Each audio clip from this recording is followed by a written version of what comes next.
ప్రశ్న. జన్మనిచ్చిన తల్లిదండ్రులకు సద్గతి ప్రసాదించడానికి కన్న పిల్లలు, వాళ్ళ కడుపులో పుట్టిన పిల్లలు ఏం చేస్తే వాళ్లకు జన్మనిచ్చినటువంటి తల్లిదండ్రులకు ఉత్తమ లోకాలు వచ్చి వాళ్ళు సుఖంగా ఉంటారో చెప్పండి స్వామీజీ అని అడుగుతున్నారు మాతాజీ. ఒకటే, తెలిసిన వాళ్ళ దగ్గరికి వెళితే వాళ్ళకి ఎలా సద్గతి దొరుకుతుందో ఈజీ మెథడ్స్ చెప్తారు, ఎక్కువ స్ట్రగుల్స్ చెప్పరు, చిక్కు చెప్పరు. ఇక సరళంగా సులభంగా చెప్పాలంటే సద్గురువు యొక్క పాదాలను పట్టుకుంటే ఆయన ఈజీగా వాళ్ళ తల్లిదండ్రులను సద్గతులను పంపిస్తాడు. గురుపాదములను పట్టుకోవాలంతే.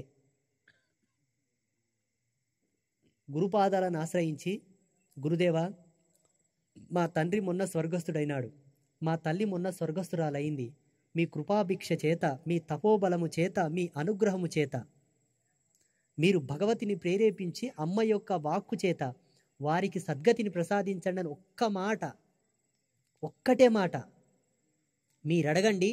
ఆయన ఇయ్యకపోతే నన్ను అడగండి, తప్పకుండా ఇస్తాడు. గురుపాదములను పట్టుకోవాలి.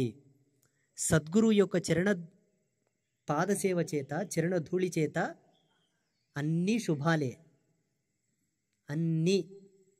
ఇది మీరు పాటించుకోండి, సరిపోతుంది.